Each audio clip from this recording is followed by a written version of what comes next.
Shalom. Jumpa kembali dengan kita di acara pemuritan.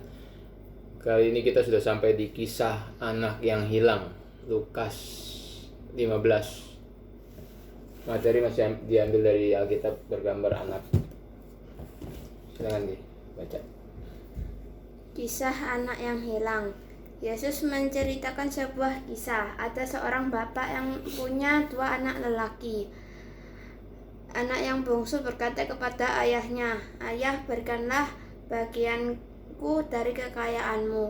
Maka ayahnya pun membagi kekayaannya kepada dua anaknya. Tak lama kemudian anak bungsu itu membawa seluruh hartanya. Ia pergi ke negeri yang jauh. Di sana dia menghambur-hamburkan uangnya dalam pergaulan bebas. Ia habiskan semua hartanya. Ia pun bekerja sebagai pemelihara babi. Ia sangat kelaparan dan ingin mengisi perutnya dengan makanan babi. Tak seorang pun yang memberikan makanan kepadanya. Lalu dia mulai berpikir, katanya, "Betapa banyak pelayan ayahku dan mereka mendapat cukup makanan, sementara aku sangat kelaparan." Maka ia bangkit dan kembali kepada ayahnya. Ketika anak bungsu itu dalam perjalanan, ayahnya melihatnya dari jauh. Rasa haru memenuhi hati ayahnya. Ia pun berlari menyambut anaknya. Ia memeluk dan menciuminya. Kemudian ayahnya berkata kepada para pelayannya, "Cepat, ambilkan pakaian yang paling bagus dan kenakanlah kepadanya. Pakaikanlah cincin di jarinya dan sandal di kakinya. Sembelihlah domba yang paling gemuk. Mari kita buat makan malam yang istimewa. Anakku yang telah mati kini hidup kembali. Dia telah tersesat dan kini ditemukan lagi." Mereka pun mulai merayakannya. Injil adalah kabar baik. Apa kabar baiknya? Kabar baiknya adalah Allah turun ke bumi dalam rupa manusia yang bernama Yesus. Dia menjalani semua perintah Bapaknya di perjanjian lama dengan sempurna. Seharusnya kita manusia yang menaati perintah Bapa. Pada akhirnya dia masuk ke Yerusalem. Dia ditangkap, dihina dan disalibkan. Seharusnya kita manusia yang dihukum, tetapi dia tanggung semuanya di pundaknya. Dia ditikam dan diremukkan oleh Bapaknya sendiri untuk memuaskan murka dan keadilan Bapaknya. Ia mati di kayu salib, dikuburkan. 3 hari kemudian dia dibangkitkan sebagai tanda pembayarannya telah lunas dan nama baiknya telah dipulihkan, karena Yesus bukanlah seorang penjahat, melainkan anak Allah. Karena kebangkitan Yesus adalah lambang kemenangan bagi kita orang berdosa. Jadi kita orang berdosa supaya bertobat dan percaya Injil agar dapat masuk ke surga dengan mengandalkan kebenaran Kristus. Oke. Kisah anak yang hilang ini hampir sama dengan 2 kisah sebelumnya. Domba yang hilang sama dirham yang hilang. Cuman ini kalau kisah anak yang hilang ini lebih di dalam lingkungan orang percaya. Ngerti? Soalnya mereka berdua manggil orang tuanya bapak. Ya. Kalau di kisah domba yang hilang ini bisa secara umum. Walaupun ini disebut domba, tapi ini bisa secara umum, ya bisa juga ditafsirkan sama di tengah kalangan gereja, di tengah kalangan orang-orang percaya gitu. Bisa juga ditafsirkan secara umum, tapi yang pasti satu domba menghilang, satu nyawa berharga. Dirham juga sama, satu nyawa tuh berharga di mata Tuhan. Tentu saja itu nyawa orang yang dipilih, yang sudah ditentukan selamat gitu.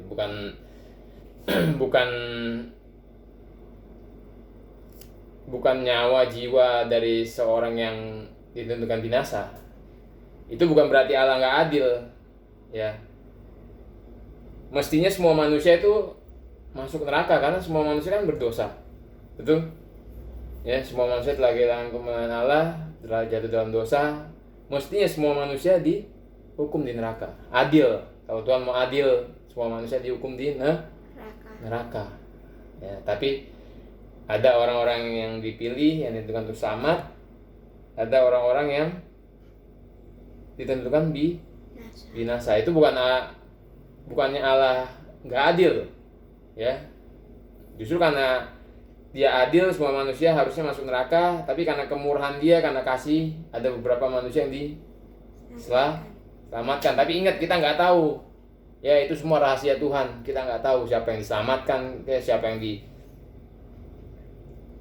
ditentukan binasa. Kemarin kita sudah belajar, kewajiban kita hanya memberitakan Injil supaya banyak yang diselamatkan, ya.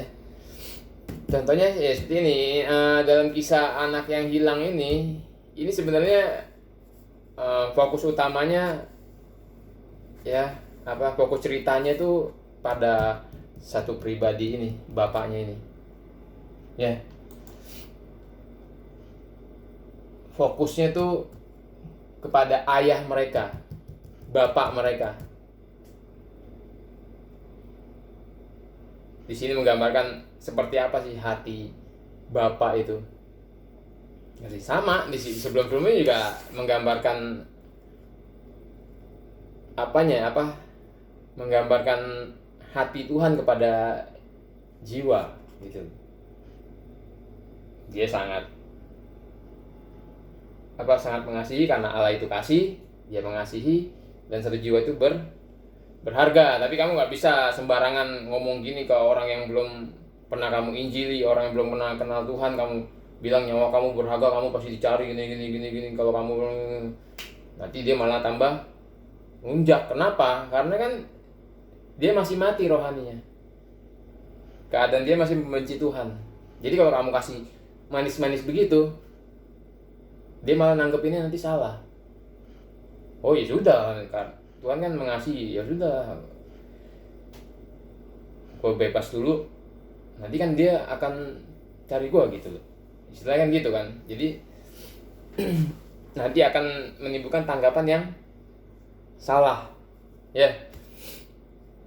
Jadi si bungsu ini kan, ingat ya, ini fokus utama cerita ini adalah hati bapak, si bapaknya. Nah, si bungsu minta warisan ke bapaknya, betul nggak?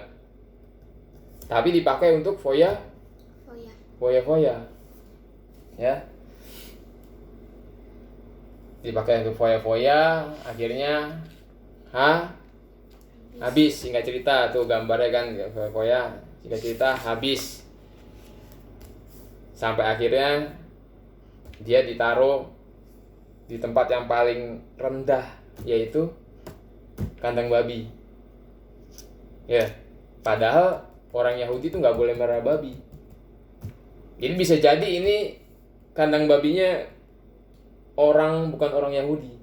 Jadi saking hukumannya itu, saking terendahnya, dia sampai ditaruh di orang yang bukan Yahudi dan ditaruh di kandang babi gitu. Makanya benar-benar rendah. Terus makan makanan ternak, makan makanan babi. Jadi benar-benar sangat rendah di hukumnya, ya. Ingat, ini kan lingkungan orang percaya, ya. Kita selalu belajar bahwa keselamatan itu bukan tentang kesempurnaan, ya. Ingat kan guys, yang kita selalu Papi selalu ajari bahwa keselamatan itu sepenuhnya pekerjaan Allah, tapi bukan tentang kesempurnaan. Cuman perubahannya pasti, perubahannya nyata, gitu. Di dalam perjalanan orang Kristen, ya kita bisa ya sekali jatuh. Kita nggak langsung sempurna ketika kita diselamatkan. Kita nggak langsung sempurna, nggak berbuat dosa lagi, enggak. Kita bisa berbuat dosa dan kita bisa jatuh, bahkan seperti terpuruk seperti si bungsu ini, sampai di kandang babi makan ampas babi. Tapi orang yang sudah diselamatkan itu dia biasa sensitif gitu. Kenapa? Karena ada Roh Kudus di dalam dia. Jadi ada Roh Kudus terus yang mengingatkan, kamu berdosa, kamu sudah melenceng, kamu kok tambah parah, kamu kok tambah menyimpang gitu. Ada yang ingetin. Ya, memang ada yang gampang diingatkan tiba-tiba langsung buat, tapi ada yang prosesnya ngejelimet ya. Tapi itu buktinya seseorang diselamatkan itu dia akan terus hidup dalam pertobatan, dia akan terus hidup dalam percayanya. Jadi nggak mungkin dia berhenti di tengah jalan. Kalaupun si bungsu ini jatuh misalkan, nggak mungkin dia sampai mati. Kalau memang dia orang pilihan, nggak mungkin dia sampai mati nggak balik lagi gitu, nggak bertobat. Itu nggak mungkin, berarti dia bukan orang pilihan. Tapi kalau suatu hari dia berbalik ya, dan kembali, lalu dia mati dalam keadaan percaya, berarti dia orang pilihan. Tapi kamu mesti ingat ya, kamu mesti ingat, semakin cepat kita sensitif terhadap dosa dan kembali, itu semakin baik gitu. Tapi kalau semakin kamu ngulur, itu semakin berbahaya. Mengulur menunda pertobatan itu sangat berbahaya. Kita tunda terus, itu sangat berbahaya. Itu bisa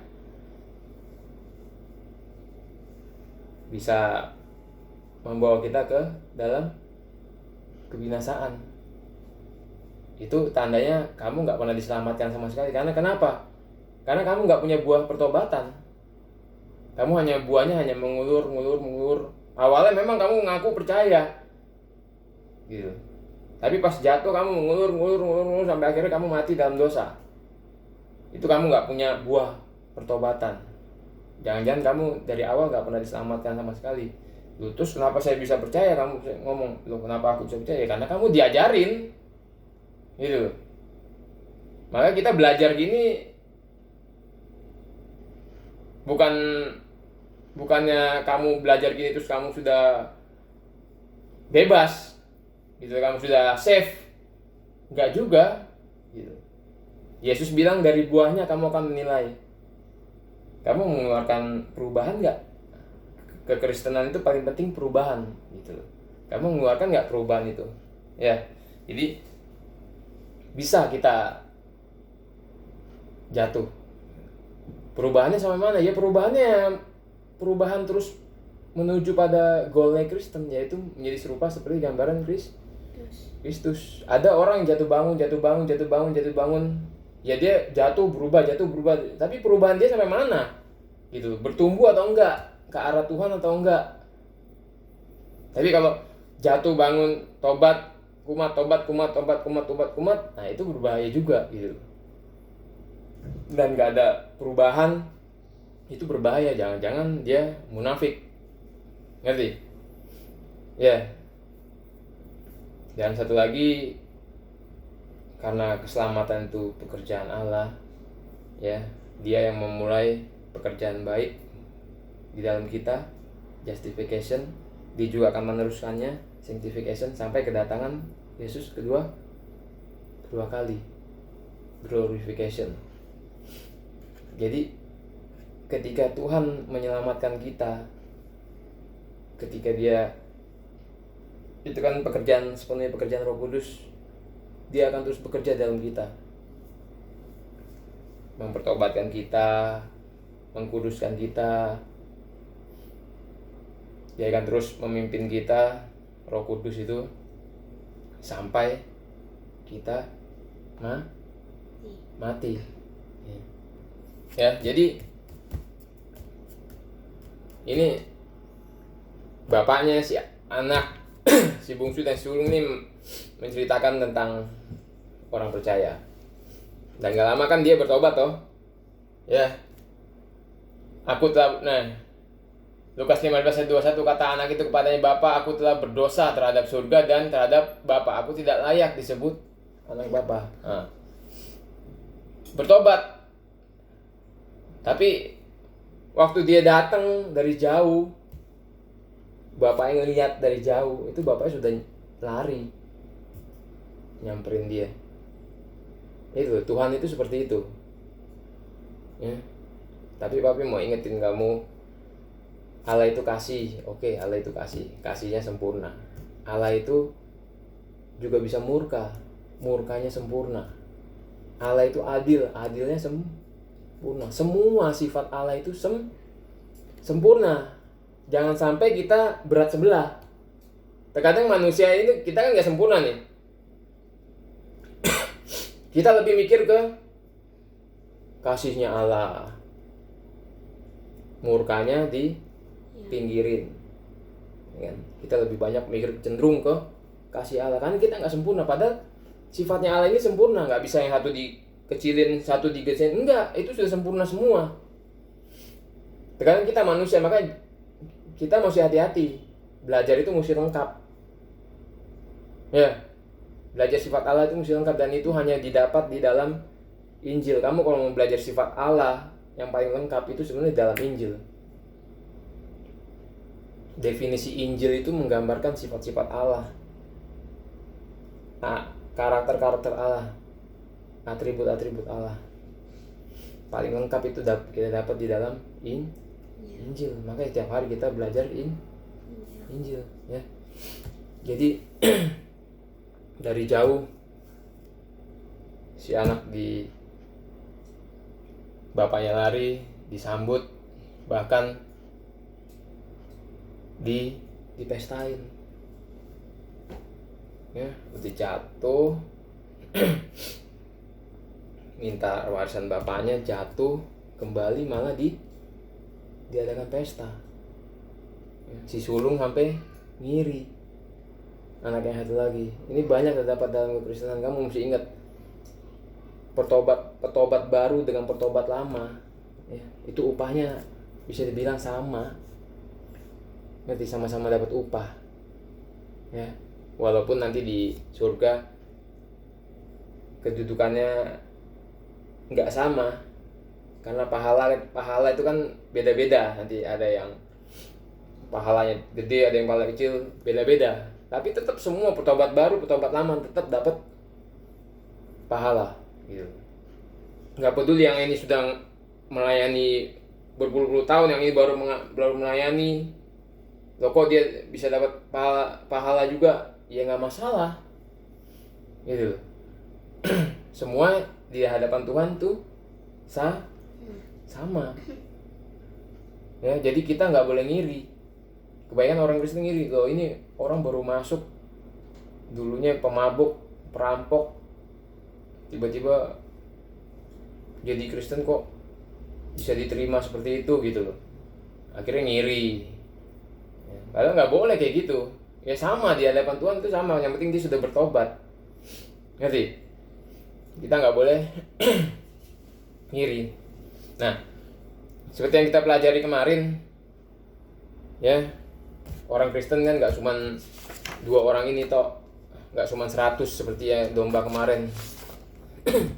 Orang Kristen tuh banyak, orang-orang pilihan Tuhan tuh banyak. Yesus bilang, pergilah ke seluruh bangsa, jadikan seluruh bangsa muridku ya. Matius 28 ya. Kemarin kan kita sudah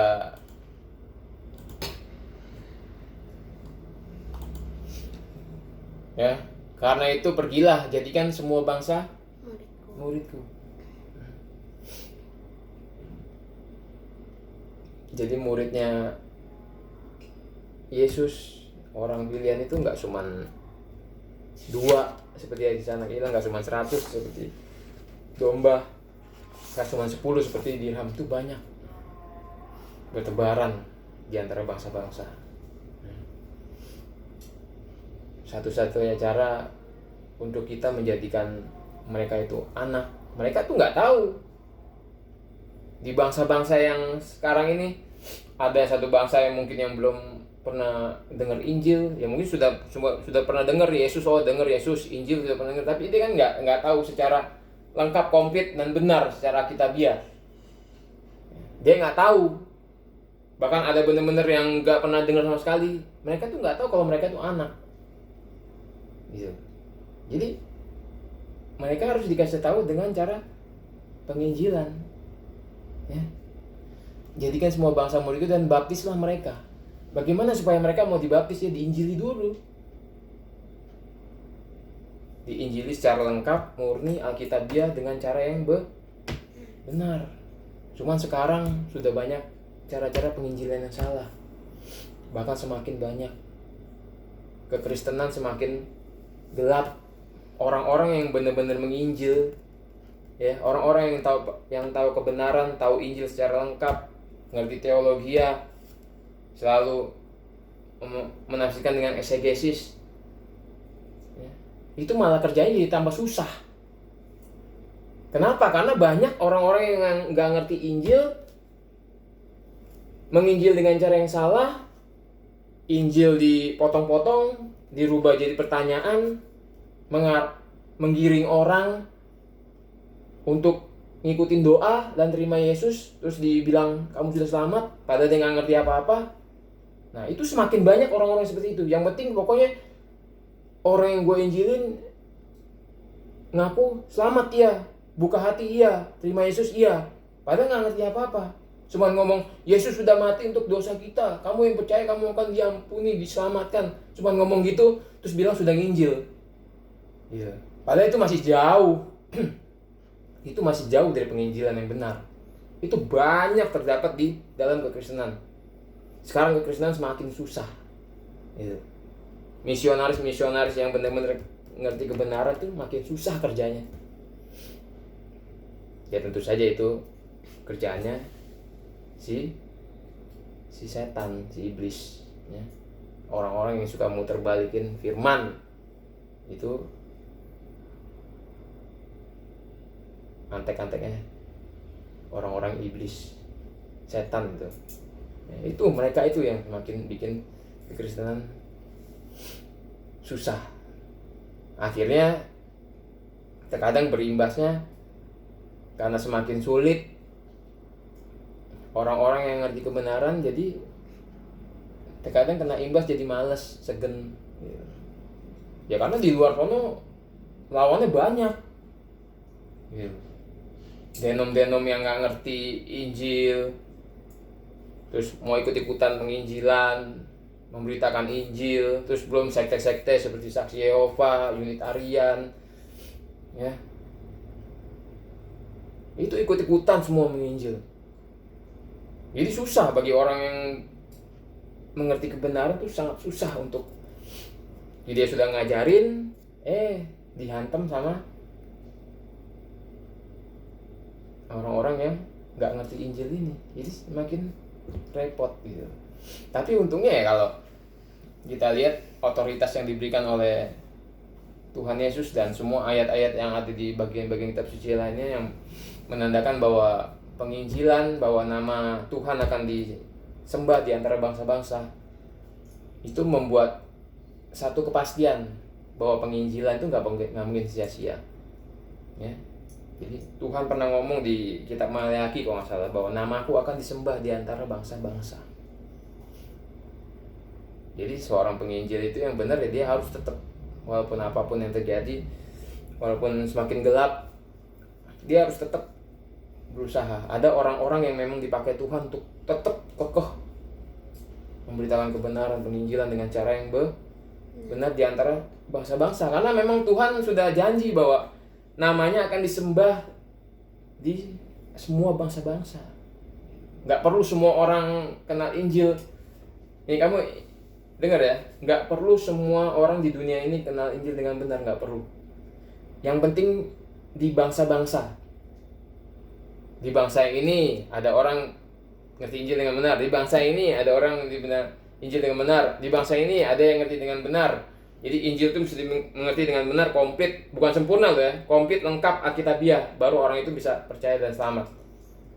Kalau enggak, kalau cuma ngerti separuh, nggak mungkin lah orang itu bisa selamat ya. Mesti lengkap. Dan itu hanya kalau nanti semua bangsa-bangsa itu sudah ngerti seperti itu, baru kiamat, kedatangan Yesus yang kedua kali. Makanya semakin orang-orang misionaris itu, semakin kita menginjil, semakin cepat semua bangsa-bangsa tahu, semakin cepat juga Yesus datang kedua kali ya. Ini ke 25. Yes. Sampai jumpa di video selanjutnya. Tuhan Yesus memberkati.